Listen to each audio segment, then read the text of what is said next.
नमस्कार दोस्तों, मौरी क्लासेस में आपका स्वागत है। आज हम रीजनिंग का प्रैक्टिस सेट तीसरा देखेंगे। इसमें रीजनिंग के 20 इंपॉर्टेंट प्रश्न है। यदि आप एसएससी, रेलवे या किसी भी स्टेट एग्जाम्स की तैयारी कर रहे हो तो ये प्रैक्टिस सेट आपके लिए काफ़ी इंपॉर्टेंट है, क्योंकि इस प्रैक्टिस सेट में जो प्रश्न दिए गए हैं इसी टाइप के प्रश्न आपकी परीक्षाओं में पूछे जाएंगे। तो चलिए हम शुरू करते हैं प्रश्न 1 से। हमारा पहला प्रश्न दिया है। प्रश्न कह रहा है कि उस वे नारे का चयन करें जो दिए गए वर्गों के बीच के संबंध को दर्शाता है। यानी हमें यहाँ पर ककड़ी दिया है, मसाले दिया और भोजन दिया है। इसका वे नारे कैसा बनेगा ये प्रश्न पूछा है। ठीक है, तो देखिए जब भी आपको वे नारे के प्रश्न को सोल्व करना है तो सबसे पहले आपको क्या करना है, किसी भी एक शब्द का डायग्राम बनाना है। जैसे यहाँ पर मान लीजिए सबसे पहले हम क्या करते हैं, ककड़ी का डायग्राम बना लेते हैं। ठीक है, उसके बाद फिर आपको यहाँ पर क्या करना है, दूसरे शब्द का बनाना है, जो कि हमें यहाँ पर दिया है मसाले। अब मसाले का डायग्राम बनाने से पहले आपको ये देखना है कि जो आपने पहले ककड़ी का डायग्राम बनाया है, क्या ककड़ी और मसाले का आपस में कोई संबंध है या नहीं है। तो यहाँ पर ककड़ी और मसाले का आपस में कोई भी संबंध नहीं है, तो यहाँ पर मसाले का डायग्राम अलग बनेगा। उसके बाद फिर आपको यहाँ पर तीसरे शब्द का बनाना, जो कि हमें दिया है भोजन। अब भोजन का डायग्राम बनाने से पहले आपको ये देखना कि जो आपने पहले ककड़ी और मसाले का डायग्राम बनाया है, क्या उनका भोजन से कोई संबंध है या नहीं है। तो यहाँ पर ककड़ी और मसाले दोनों की दोनों भोजन के अंदर आते हैं, तो भोजन का डायग्राम कैसा बनेगा, यहाँ पर इनसे बाहर बनेगा और ये दोनों इसके अंदर हो जाएंगे। ठीक है, अब ये वाला ऑप्शन में देखेंगे तो ऑप्शन नंबर हमें यहाँ पर सी में दिया है, तो ऑप्शन नंबर सी हमारा यहाँ पर सही जवाब हो जाएगा। अब चलिए हम बढ़ते हैं प्रश्न 2 पे।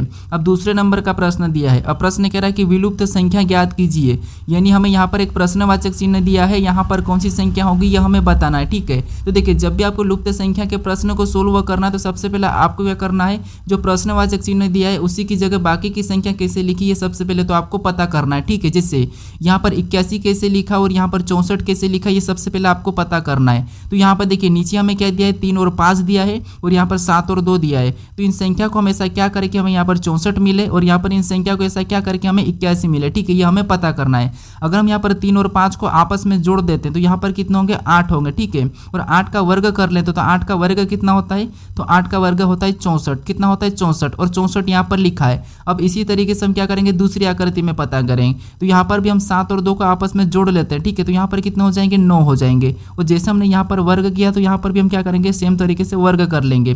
तो यहाँ पर 9 का वर्ग कितना होता है, तो 9 का वर्ग होता है 81 और 81 भी यहाँ पर लिखा है। अब इसी तरीके से हम क्या करेंगे, यहाँ पर तीसरी आकृति में बताएंगे। ठीक है, तो सबसे पहले हम यहाँ पर क्या करेंगे, नीचे वाली संख्या को आपस में जोड़ लेंगे। तो 4 और 13 को आपस में जोड़ेंगे तो यहाँ पर कितने होंगे, 17। और जैसे हमने यहाँ पर जोड़कर वर्ग किया है, यहाँ पर भी जोड़कर वर्ग किया है, तो सेम तरीके से यहाँ पर भी इसका वर्ग करेंगे। ठीक है, तो 17 का वर्ग कितना होता है, तो 17 का वर्ग होता है 289। तो जो प्रश्नवाचक चिन्ह दिया यहाँ पर क्या होगा, 289। तो ऑप्शन में देखिए ऑप्शन नंबर हमें यहाँ पर बी में दिया है, तो ऑप्शन नंबर बी हमारा यहाँ पर सही जवाब हो जाएगा। ठीक है, अब चलिए हम बढ़ते हैं प्रश्न 3 पे।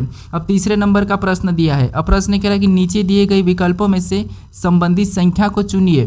यानी यहाँ पर जिस प्रकार 7% 5 का संबंध 35 से, तो हमें उसी प्रकार 8% 4 का संबंध बताना है। ठीक है, ये हमारा एनालॉजी का प्रश्न है। तो हमें सबसे पहले यहाँ पर ये पता करना है कि 7% 5 का संबंध 35 से कैसे है, उसी प्रकार हम 8% 4 का संबंध बताएंगे। तो यहाँ पर देखिए हम यहाँ पर देखिए 7 और 5 दिया, यानी कि इनको अगर हम आपस में गुणा करते हैं तो 7 पंजे कितना होता है, तो 7 पंजे 35 होता है। कितना होता है, 35, और यहाँ पर 35 लिखा है। तो इसी तरीके से हम क्या करेंगे, यहाँ पर 8 और 4 का भी आपस में सेम तरीके से गुणा कर लेंगे। तो यहाँ पर 8 और 4 का भी सेम तरीके से गुणा करेंगे तो 8 चौको कितने होते हैं, 32 होते हैं। कितना होते हैं, 32। तो जो प्रश्नवाचक चिन्ह दिया यहाँ पर क्या होगा, तो यहाँ पर 32 होगा। ठीक है, तो ऑप्शन में देखिए 32 कहाँ पर है, तो ऑप्शन नंबर ए में दिया है, तो ऑप्शन नंबर ए हमारा यहाँ पर सही जवाब हो जाएगा। अब चलिए हम बढ़ते हैं प्रश्न 4 पे। अब 4 नंबर का प्रश्न दिया है। अब प्रश्न कह रहा है कि एक निश्चित कोड भाषा में फाइट को HKGJV लिखा जाता है, तो टाइगर को उसी भाषा में क्या लिखा जाएगा, ये प्रश्न पूछा है। ठीक है, ये हमारा कोडिंग डिकोडिंग का प्रश्न है। अब देखिए जब भी आपको कोडिंग डिकोडिंग में प्रश्न पूछा जाएगा तो सबसे पहले आपको देखना कि जैसे यहाँ पर हमें लेटर का लेटर ही कोड दिया है, तो आपको यहाँ पर सबसे पहले इस प्रकार लिखना है। जैसे यहाँ पर फाइट दिया है तो फाइट को सबसे पहले आपको लिख लेना। ठीक है, जो भी आपको दी जाएगा उसको लिख लेना है। उसके बाद उसका कोड क्या दिया उसको नीचे लिखना। जैसे इसका कोड क्या दिया है, तो यहाँ पर HK। ठीक है, तो आपको लिखना है H, उसके बाद K, उसके बाद यहाँ पर क्या दिया है, G दिया है, फिर जे दिया है, फिर वी दिया है। तो ऐसा लिखने के बाद फिर आपको यहाँ पर पता करना है। ठीक है, जैसे यहाँ पर एक एक को देखेंगे तो एफ से यहाँ पर क्या लिखा है, एच लिखा है, मतलब यहाँ पर कितना प्लस किया, तो यहाँ पर +2 किया। ठीक है, फिर यहाँ पर आई से देखेंगे के लिखा है, तो यहाँ पर कितना प्लस किया, तो यहाँ पर भी अल्फाबेट में यहाँ पर 2 को प्लस किया है। फिर यहाँ पर देखेंगे तो जी से तो जी को ही लिखा है। ठीक है, यानी कि यहाँ पर भी जी है और यहाँ पर भी जी है, तो यहाँ पर तो जी से जी ही लिखा है, यानी कि बीच वाले को वैसा ही लिखा है। उसके बाद एच से जे को देखेंगे तो यहाँ पर भी कितना प्लस किया, तो यहाँ पर भी 2 प्लस किया है। फिर यहाँ पर टी से वी लिखा है, तो यहाँ पर भी कितना प्लस करके लिखा, तो यहाँ पर भी ABCD में 2 प्लस करके लिखा है। तो उसी तरीके से हम यहाँ पर टाइगर का बता देंगे। ठीक है, जैसे सबसे पहले यहाँ पर क्या करेंगे, टी में 2 प्लस करेंगे तो यहाँ पर क्या होगा, वी होगा। फिर हम यहाँ पर आई, और आई में भी 2 प्लस करेंगे तो यहाँ पर क्या हो जाएगा, तो यहाँ पर हमारा के हो जाएगा। उसके बाद देखिए ये हमारा बीच का है, तो बीच वाले को तो वैसा ही लिखना है, ठीक है। तो यहाँ पर जी को हम क्या करेंगे, वैसा ही लिखेंगे। उसके बाद यहाँ पर आई दिया और ई में भी 2 प्लस करेंगे तो यहाँ पर क्या हो जाएगा, जी हो जाएगा। उसके बाद यहाँ पर आर दिया है और आर में भी 2 को प्लस करेंगे तो यहाँ पर क्या हो जाएगा, तो यहाँ पर टी हो जाएगा, ठीक है। अब हमें ये ऑप्शन में देखना है कि वी के जी जी टी कहाँ पर दिया है, तो ऑप्शन नंबर हमें यहाँ पर डी में दिया है, तो ऑप्शन नंबर डी हमारा यहाँ पर सही जवाब हो जाएगा, ठीक है। अब चलिए हम बढ़ते हैं प्रश्न 5 पे। अब 5 नंबर का प्रश्न दिया है। अब प्रश्न करें कि दी गई श्रृंखला श्रेणी में प्रश्न चिन्ह के स्थान पर कौन सी संख्या होगी, यानी श्रृंखला में एक प्रश्नवाचक चिन्ह दिया है, यहाँ पर कौन सी संख्या होगी ये हमें बताना है, ठीक है। तो देखिए जब भी आपको श्रृंखला के प्रश्नों को सोल्व करना है तो सबसे पहले आपको संख्या को ध्यान से देखने की संख्या कैसे लिखे। जैसे यहाँ पर देखिए 10 के बाद 10 लिखा, फिर 10 के बाद 20 लिखा है, 20 के बाद 60 और 60 के बाद 240 लिखा है। तो ये संख्या कैसे लिखी, इन्हीं संख्या का पता करके फिर हम क्या करेंगे, अगली संख्या को बताएंगे, ठीक है। तो यहाँ पर देखिए 10 से 10 कैसे लिखा ये पता करते। देखिए अगर हम यहाँ पर प्लस तो कर नहीं सकते तो यहाँ पर क्या करेंगे, हम 10 से 10 यानी गुणा 1 करेंगे। 10 का 1 गुणा करेंगे तो 10 होगा। फिर देखिए 10 के बाद आगे 20 का पता करेंगे, तो यहाँ पर 10 का क्या करेंगे, तो अगर हम 10 का 2 गुणा करेंगे तब हमारा कितना होगा, 20। और 20 से अब 60 का पता करते हैं, तो यहाँ पर देखिए 20 का यहाँ का करेंगे, तो 20 का यहाँ पर हम 3 गुना करेंगे तो 20 3 कितना होंगे, 60, और 60 यहाँ पर लिखा है। अब 60 से 240 का पता करते हैं, तो यहाँ पर देखिए 60 का भी क्या करेंगे, तो 60 का अगर 4 गुना करेंगे तो कितना होंगे, 240। तो उसी तरीके से हम क्या करेंगे, अगली संख्या को बताएंगे। तो यहाँ पर पैटर्न को समझिए, सबसे पहले 1 गुना हुआ, फिर 2 गुना, फिर 3 गुना, फिर 4 गुना। तो अगली संख्या लाने के लिए हमें यहाँ पर क्या करना होगा, 5 गुना, ठीक है। तो 240 का 5 गुना करेंगे तो यहाँ पर कितने हो जाएंगे, तो यहाँ पर हो जाएंगे 1200। कितने, 1200। तो ऑप्शन में देखिए 1200 कहाँ पर है, तो ऑप्शन नंबर ए में दिया है, तो ऑप्शन नंबर ए हमारा यहाँ पर सही जवाब हो जाएगा, ठीक है। अब चलिए हम बढ़ते हैं प्रश्न 6 पे। अब 6 नंबर का प्रश्न दिया है। अब प्रश्न कह रहे कि निम्नलिखित आकृति में तिर्यक रेखा की संख्या ज्ञात कीजिए, यानी इस आकृति में तिर्यक रेखा की संख्या कितनी ये हमें बताना, ठीक है। तो यहाँ पर ना तो आपको वर्ग बताना है और ना ही यहाँ पर आयत गिनना है और ना ही आपको यहाँ पर त्रिभुज गिनना है, सिर्फ हमें यहाँ पर पूछा है तिर्यक रेखा, ठीक है। तो ये याद रखना। अब तिर्यक रेखा आपको पता होना चाहिए, ठीक है। कौन कौन सी रेखा है, तो रेखा 3 प्रकार की होती है, ठीक है। जैसे सबसे पहली रेखा आपको पता है ये खड़ी वाली, इसको पहचानते होंगे, ये कौन सी रेखा है, तो ऊर्ध्वाधर रेखा है, ठीक है। उसके बाद ये आड़ी वाली रेखा है, ठीक है, उसको क्या बोलते हैं, तो इसको बोलते हैं क्षैतिज रेखा। उसके बाद ये हमारी एक ये वाली रेखा होती है, ठीक है, तो इसको बोलते हैं तिर्यक रेखा। तो ये हमारी फर्स्ट वाली रेखा कौन सी है, तो ऊर्ध्वाधर रेखा है, और सेकंड वाली क्षैतिज रेखा है, और यहाँ पर थर्ड वाली हमारी तिर्यक रेखा, ठीक है। तो इसी को हमें क्या करना है, काउंट करना, ठीक है। तो यहाँ पर गिनेंगे तो देखिए इधर से ये एक बन रही है, ये हमारी दूसरी है, इधर से देखेंगे तो ये हमारी तीसरी है, ये हमारी चौथी है, ये हमारी 5वीं, यानी कि ये 5 हमारी ये वाली, ठीक है। और देखेंगे हम तिर्यक रेखा में आड़ी वाली देखना है, तो हमारी इधर से भी ये एक ये वाली है, फिर ये हमारी दूसरी है, ये हमारी तीसरी, ये चौथी और ये 5वीं, 5 इधर से भी है, ठीक है। और भी देखेंगे तो और हमें यहाँ पर नहीं देखने को मिल रही। बाकी हमें क्या कौन सी देखने को मिले, तो ये हमारी कौन सी यहाँ क्षैतिज देखने को 2 मिल रही है। उसके बाद ऊर्ध्वाधर देखेंगे तो ऊर्ध्वाधर हमारी ये वाली ऊर्ध्वाधर देखने को मिल रही है, कि हमें यहाँ तिर्यक रेखा पूछा था, ठीक है। तो तिर्यक हमारी यहाँ पर 5 और 5 कितनी हो जाएगी, 10 हो जाएगी, ठीक है। 10 ऑप्शन में देखिए, तो ऑप्शन नंबर हमें सी में दिया है, तो ऑप्शन नंबर सी हमारा यहाँ पर सही जवाब हो जाएगा, ठीक है। अब चलिए हम बढ़ते हैं प्रश्न 7 पे। अब 7 नंबर का प्रश्न दिया है। अब प्रश्न कह रहा है कि नीचे दिए गए खुले घन में फूल के विपरीत फलक पर कौन होगा, यानी हमें यहाँ पर एक खुला पासा दिया है, ठीक है, खुला पासा दिया है, इसमें फूल के विपरीत कौन सा होगा ये हमें बताना, ठीक है। तो देखिए जब भी आपको खुले पासे में किसी का भी विपरीत बताना है तो यहाँ पर क्या करना, थोड़ा सा समझिए। देखिए सबसे पहले तो आपको एक छोड़ के एक चलना है, जैसे यहाँ पर एक छोड़ के एक चलेंगे तो यहाँ पर हमारा तना का पत्ता हो जाएगा, ठीक है, क्योंकि हमने यहाँ पर फूल को छोड़ दिया। उसके बाद यहाँ पर बीच के बाद और आगे चलेंगे तो बीच से एक और छोड़ेंगे तो यहाँ पर हमारा फल हो जाएगा, और फूल का भी अगर तना छोड़ देंगे तो यहाँ पर हमारा क्या हो जाएगा, फली हो जाएगी। ये दूसरे के विपरीत है। अब देखिए यहाँ पर एक और खास बात है कि आपको किसी का भी विपरीत बताना है तो यहाँ पर सबसे पहले सभी का विपरीत निकालना होगा, ठीक है।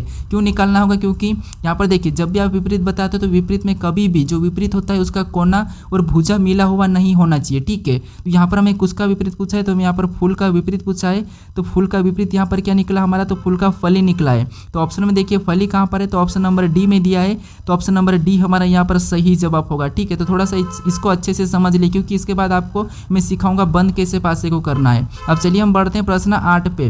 अब 8वें नंबर का प्रश्न दिया है। अब प्रश्न कह रहा है कि असंगत शब्द का चयन करें, यानी हमें यहाँ पर 4 शब्द दिए, इनमें से असंगत कौन सा हमें ये बताना है, ठीक है। तो 3 किसी न किसी तरह समान है लेकिन एक अलग है, वो हमें बताना है। तो यहाँ पर अगर हम ध्यान से देखेंगे तो चारों शब्द हमें क्या है, किसी न किसी की राजधानियाँ ही है। लेकिन अगर आप यहाँ पर चेन्नई को देखोगे, ठीक है, उसके बाद यहाँ पर लखनऊ, उसके बाद यहाँ पर कोलकाता, अगर इन तीनों को देखो तो ये हमारे किसकी राजधानी है, तो ये हमारी राज्य की राजधानी है, किसके राज्य की राजधानी है, ठीक है।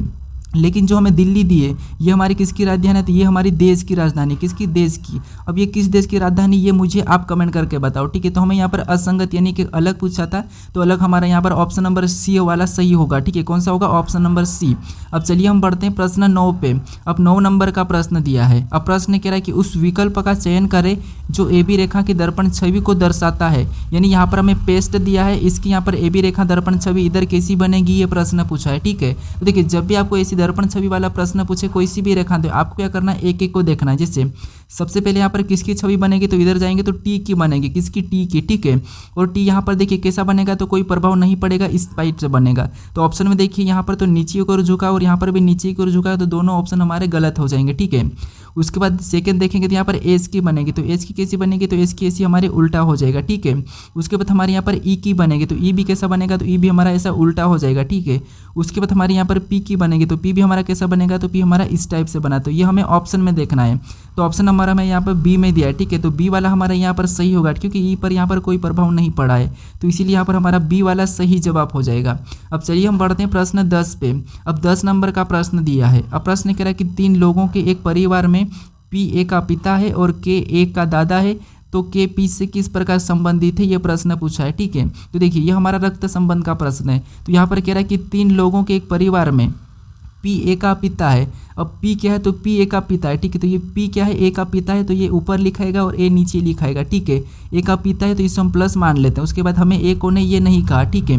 उसके बाद पी ए का पिता है। उसके बाद आगे प्रश्न करे कि के ए का दादा है। के क्या है, ए का दादा है। अब के ए का दादा है मतलब यहाँ पर के इसके ऊपर आ जाएगा, ठीक है। कहाँ पर, ऊपर। अब दादा है तो इसको हम प्लस मान लेते हैं, ठीक है। उसके बाद आगे प्रश्न करा है कि तो के पी से किस प्रकार संबंधित है।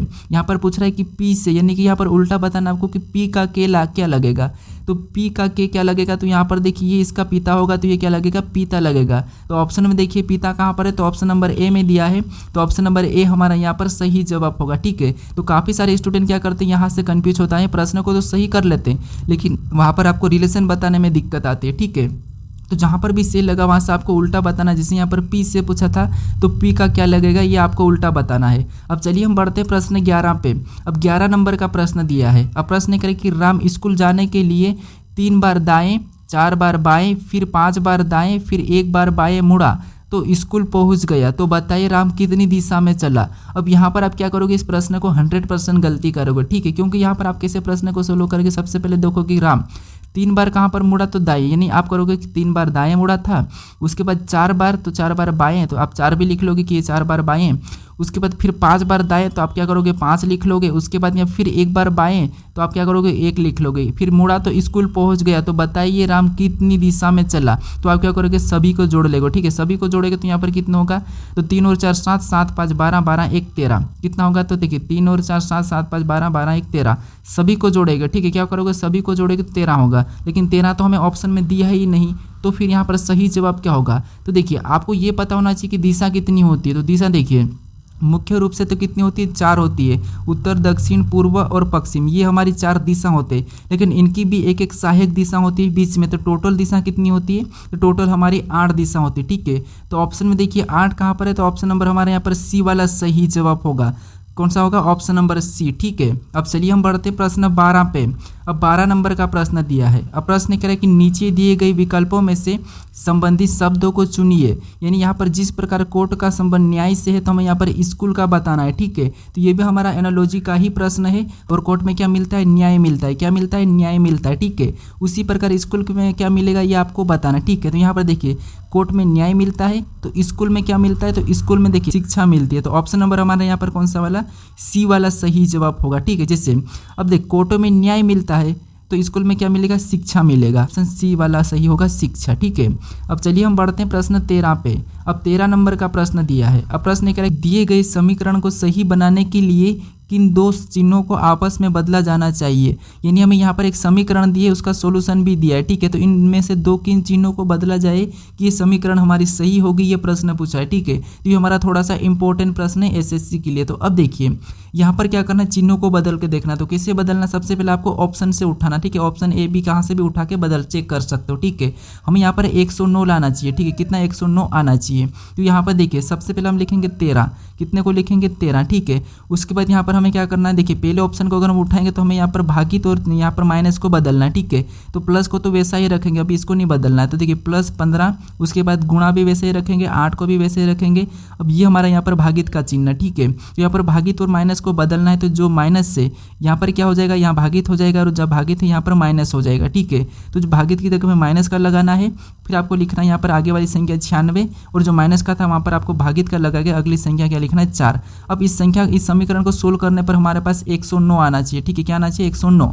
तो अब देखिए सबसे पहले हम क्या करेंगे, बोर्डमास रूल पे सोल्व करेंगे, तो इसमें भाग देंगे। तो 4 और 94 में भाग देंगे, तो देखिए 4 दूना 8, 1 बचा, फिर 4 चौक 16, कितने बार में गए, 24 बार में गए, ठीक है। उसके बाद फिर हमें यहाँ पर गुणा करना है, ठीक है। तो यहाँ पर गुणा करेंगे तो 15 8 कितने होते हैं, 15 8 120 होते हैं, ठीक है। कितने होते हैं, 120। तो यहाँ पर कितना हो गया, इसका गुणा करेंगे तो 120। अब देखिए अब इसमें यहाँ पर ये माइनस बचा, इधर प्लस बचा, तो 13 में हम क्या करेंगे, 120 को जोड़ देंगे, तो यहाँ पर कितने हो जाएंगे, 133 हो जाएंगे। कितने हो जाएंगे, 133। 133 में 24 को माइनस कर लेंगे, तब हमारे यहाँ पर कितने होंगे, 13 कितने हो रहे हैं, इनको घटाने पर 109 हो रहे हैं, यानी कि 109 हमारा ऑप्शन नंबर किसका है, ऑप्शन नंबर ए। यानी भागित और माइनस को बदलेंगे तब हमारी समीकरण क्या हो जाएगी, ये वाली सही हो जाएगी, ठीक है। तो ऑप्शन नंबर हमारा यहाँ पर ए वाला सही जवाब होगा। अब चलिए हम बढ़ते हैं प्रश्न 14 पे। अब 14 नंबर का प्रश्न दिया है। अब प्रश्न कह रहा है कि आयत में 4 लोग केंद्र की ओर मुंह करके PQRS बैठे हैं, यानी एक आयत में, मतलब यहाँ पर आयत इस प्रकार का होता है, इसमें कितने लोग, 4 लोग बैठे हैं, ठीक है। अब देखिए आगे प्रश्न कह रहा है कि R दाएं कोने पर बैठा है, यानी हम यहाँ पर क्या करेंगे, दायां किधर है, इधर है, और बायां किधर है, इधर है। तो R कहाँ पर बैठा है, दाएं कोने पर, तो हम यहाँ पर मान लीजिए यहाँ पर बिठा सकते हैं, ठीक है। उसके बाद चेंज भी कर सकते हैं, यहाँ पर भी बिठा सकते हैं। उसके बाद आगे प्रश्न कह रहा है कि S बाएं कोने पर बैठा है, तो S को भी हम क्या करेंगे, इधर बाएं कोने पर बैठा लेंगे, ठीक है। उसके बाद यहाँ पर भी इसको बिठा सकते हैं। अब देखिए आगे प्रश्न कह रहा है कि यहाँ पर P S के दाएं हैं, P क्या है, एस के दाएं हैं, ठीक है। तो देखिए एस यहाँ पर है, तो एस के दाएं हैं, मतलब या तो P यहाँ पर होगा या फिर यहाँ पर होगा। तो अगर हम देखिए यहाँ पर बना लेते, ये हमारा P हो गया, ठीक है। P एस के दाएं हैं इधर से, ठीक है। उसके बाद आगे कह रहा है कि Q P के दाएं बैठा है, Q क्या है, P के दाएं बैठा है। अब Q P के दाएं बैठा है, तो इसका मतलब ये है कि यहाँ पर P कहाँ पर बैठेगा, तो P यहाँ पर बैठेगा, और Q कहाँ पर, P के दाएं बैठा है, तो Q यहाँ पर हो गया, ठीक है। अब देखिए अब हमारा यहाँ पर चारों के चारों लोग बैठ चुके हैं। अब हमें प्रश्न क्या पूछ रहा है, कि प्रश्न पूछ रहा है कि R के दाएं कौन बैठा है, R के दाएं कौन बैठा है। तो R का दायां किधर होगा, इधर होगा, और बायां किधर होगा, इधर होगा। तो R के दाएं कौन बैठा है, एस बैठा है। कौन बैठा है, एस बैठा है। तो एस हमें ऑप्शन कहाँ पर दिया है, तो ऑप्शन नंबर सी में दिया है। तो ऑप्शन नंबर सी हमारा यहाँ पर सही जवाब हो जाएगा, ठीक है। अब चलिए हम बढ़ते हैं प्रश्न 15 पे। अब 15 नंबर का प्रश्न दिया है। अब प्रश्न कह रहा है कि बंटी को याद है कि टीना का जन्मदिन 10 दिसंबर के बाद पर 18 दिसंबर से पहले, जबकि करुणा को याद है कि टीना का जन्मदिन 27 नवंबर के बाद पर यहाँ पर 12 दिसंबर से पहले उसका जन्मदिन किस तारीख पर है, ये हमें प्रश्न पूछा है, ठीक है। तो यहाँ पर देखिए सबसे पहले आपको क्या करना है, यहाँ पर सबसे पहले छोटे वाले को लिखना है। जैसे यहाँ पर 10 है, उसके बाद क्या है 12 तारीख है, उसके बाद 18 तारीख है, उसके बाद यहाँ पर देखिए 27 तारीख है, ठीक है। लेकिन ये 27 हमारी कौन सी है, तो ये हमारी नवंबर वाली है, ठीक है। अब देखिए अब हमें प्रश्न क्या कह रहा है वो समझेंगे। तो देखिए सबसे पहले कहेंगे बंटी को याद है कि टीना का जन्मदिन 10 दिसंबर के बाद, यानी 10 दिसंबर के बाद मतलब इससे बाद, ठीक है। उसके बाद आगे कह रहा है कि पर 18 दिसंबर से पहले। अब 18 दिसंबर से पहले, ठीक है, 18 दिसंबर से पहले तो ये तो हमारा होगा नहीं। उसके बाद जबकि करुणा को याद है कि टीना का जन्मदिन 27 नवंबर के बाद, ठीक है, पर 12 दिसंबर से पहले, पर 12 दिसंबर से पहले मतलब 12 से पहले, ठीक है। 10 के बाद 12 से पहले, तो यहाँ पर बीच में कौन सी तारीख होगी, 11, मतलब यहाँ पर फिक्स है कि 11 तारीख को आएगा, ठीक है। तो ऑप्शन में देखिए 11 कहाँ पर है, तो ऑप्शन नंबर ए में दिया है। तो ऑप्शन नंबर ए हमारा यहाँ पर सही जवाब होगा, ठीक है। अब चलिए हम बढ़ते हैं प्रश्न 16 पे। अब 16 नंबर का प्रश्न दिया है। अब प्रश्न कह रहा है कि उस आकृति को चुनिए जो निम्नलिखित आकृति श्रृंखला में अगले स्थान पर आएगी। तो यहाँ पर हमें आकृति की श्रृंखला दी है, इसी में अगले स्थान पर कौन सी आकृति आएगी ये हमें बताना है, ठीक है। तो यहाँ पर देखिए सबसे पहले अगर हम देखेंगे तो सबसे पहले यहाँ पर ब्लैक था, उसके बाद अगले आकृति में जाके वापस से वाइट हो गया है, फिर अगले आकृति में जाके वापस ब्लैक हो गया है, तो अगले आकृति में जाके क्या होगा, वापस से वाइट होगा। यानी यहाँ पर देखेंगे तो हमारे ऑप्शन कौन से वाले, तो ऑप्शन सी भी नहीं होगा और ऑप्शन डी वाला तो नहीं होगा, ठीक है। उसके बाद और भी देखेंगे तो और यहाँ पर देखेंगे तो ये हमारा इस प्रकार का था, अगले में जाके ये ऊपर चले गया, फिर और आगे गया तो यहाँ पर इस साइड चले गया, तो आगे जाएगा तो यहाँ पर आ जाएगा, ठीक है। कहाँ पर, ये यहाँ पर। तो यहाँ पर हम अब ऑप्शन में देखेंगे तो हमारा ऑप्शन नंबर ए में नहीं नहीं है, केवल हमें ऑप्शन नंबर कहाँ पर बी में देखने को मिला है। तो ऑप्शन नंबर बी हमारा यहाँ पर सही जवाब हो जाएगा। ठीक है, अब चलिए हम बढ़ते हैं प्रश्न 17 पे। अब 17 नंबर का प्रश्न दिया है। अब प्रश्न कह रहा है कि उस शब्द का चयन करें जिसे दिए गए शब्दों का प्रयोग करके नहीं बनाया जा सकता है। यानी हमें यहाँ पर ग्रेजुएशन दिया है। ठीक है, इसमें जितने भी लेटर है इनका प्रयोग करके कौन सा शब्द जो कि नहीं बनाया जा सकता ये हमें बताना है। तो जो भी बन रहा होगा वो क्या होगा, इसी में से प्रयोग करके बन रहा होगा। अगर इसके अलावा अलग लेटर अगर उपयोग हुआ होगा तो वो नहीं बनाया जा सकता है। ठीक है, तो ऑप्शन में देखेंगे तो केवल हमें यहाँ पर बी देखने को मिल रहा है जो कि हमारा ग्रेजुएशन में नहीं है। तो ये वाला हमारा नहीं बनाया जा सकता, तो ये वाला हमारा यहाँ पर सही जवाब होगा। ठीक है, अब कुछ स्टूडेंट में ये डाउट होगा कि देखिए यहाँ पर डबल ओ है लेकिन यहाँ पर एक ही हो, तो ये कैसे बनाया जा सकता है, ये डाउट होगा। लेकिन देखिए हमें प्रश्न में ये नहीं कहा कि यहाँ पर केवल एक बार करके बोला ही नहीं। अगर केवल एक बार प्रयोग करने का बोलता है तो फिर ये भी नहीं बनाया जा सकता। लेकिन अभी तक हमारा यहाँ पर सही जवाब कौन सा वाला है, तो सी वाला नहीं बनाया जा सकता और ये हमारा बनेगा। ठीक है, तो हमारा ऑप्शन नंबर यहाँ पर सी वाला सही जवाब होगा। अब चलिए हम बढ़ते हैं प्रश्न 18 पे। अब 18 नंबर का प्रश्न दिया है। अब प्रश्न कह रहा है कि 200 विद्यार्थियों की एक कक्षा में मोनू दाएं 10वां स्थान पर है, तो बताइए मोनू का बाएं स्थान ज्ञात करें। यानी दोस्तों यहाँ पर देखिए हमारे टोटल विद्यार्थी कितने हैं, तो टोटल विद्यार्थी 200 है। ठीक है, कितने 200, और 200 में से मोनू का स्थान दाएं से कितना है, 10वां है। तो देखिए बाएं से बताने के लिए आपको पता है कि हम क्या करते हैं, कुल में से एक स्थान को घटाकर एक प्लस कर लेते हैं। ठीक है, तो 200 में से 10 को घटाएंगे तो यहाँ पर कितने बचेंगे, 190। कितने बचेंगे, 190, और 190 में एक को जोड़ लेंगे तो यहाँ पर कितने हो जाएंगे, तो यहाँ पर हमारे 191 हो जाएंगे। ठीक है, तो ऑप्शन में देखिए 191 कहाँ पर है, तो ऑप्शन नंबर बी में दिया है। तो ऑप्शन नंबर बी हमारा यहाँ पर सही जवाब होगा। ठीक है, अब चलिए हम बढ़ते हैं प्रश्न 19 पे। अब 19 नंबर का प्रश्न दिया है। अब प्रश्न कह रहा है कि निम्नलिखित शब्दों को सार्थक क्रम में व्यवस्थित करें। यानी हमें यहाँ पर डॉक्टर दिया है, बुखार दिया है, नुस्खा लिखना दिया है, निदान दिया है और यहाँ पर दवा दिया है। इसको हमें क्या करना है, सार्थक क्रम में व्यवस्थित करना है, यानी छोटे से लेकर हमें बड़े तक चलना है। ठीक है, तो जैसे सबसे पहले हम यहाँ पर क्या लेंगे, तो सबसे पहले हमारा यहाँ पर क्या होगा, बुखार होगा, यानी हम यहाँ पर 2 नंबर वाले को लेंगे। ठीक है, उसके बाद बुखार होगा तो हम किसके पास जाएंगे, डॉक्टर के पास जाएंगे, तो हम यहाँ पर 1 नंबर वाले को लेंगे। ठीक है, उसके बाद डॉक्टर के पास जाएंगे तो डॉक्टर क्या करेगा, सबसे पहले हमारा चेक करेगा यानी कि निदान करेगा। ठीक है, तो फिर हम यहाँ पर क्या करेंगे, 4 नंबर वाले को लेंगे। ठीक है, अब निदान करने के बाद फिर डॉक्टर क्या करेगा, नुस्खा लिखेगा, तो फिर हम यहाँ पर क्या करेंगे, 3 नंबर वाले को लेंगे। ठीक है, अब नुस्खा लिखने के बाद फिर क्या होगा, तो फिर आपको होगा यहाँ पर नुस्खा लिखने के बाद हमें दवा मिलेगी। क्या मिलेगी, दवा मिलेगी, तो फिर हम 5वें नंबर वाले को लेंगे। अब ये हमें ऑप्शन में देखना है कि 21, 43, 5 कहाँ पर है, तो 21, 43, 5 हमें ऑप्शन नंबर यहाँ पर डी में दिया है, तो ऑप्शन नंबर डी हमारा यहाँ पर सही जवाब हो जाएगा। ठीक है, अब चलिए हम बढ़ते हैं प्रश्न 20 पे। अब 20 नंबर का प्रश्न दिया है। अब प्रश्न कह रहा है कि नीचे दिए गए विकल्पों में से संबंधित अक्षर को चुनिए, यानी जिस प्रकार इन अक्षरों का संबंध इन अक्षर से, तो आपको यहाँ पर इन अक्षरों का संबंध किससे होगा ये बताना। ठीक है, तो इसका सही जवाब क्या है ये मुझे कमेंट करके बताएं। ठीक है, ये भी हमारा एनालॉजी का ही प्रश्न है। अगर आप इस चैनल को अभी तक सब्सक्राइब नहीं कर रहे हो तो चैनल को जरूर सब्सक्राइब कर लीजिएगा। अगर आप इससे पहले वाले वीडियो को नहीं देखे हो तो यहाँ पर क्लिक करके उस वीडियो को भी जरूर देख लीजिएगा। ठीक है, अब चलिए हम मिलते हैं नेक्स्ट वीडियो में।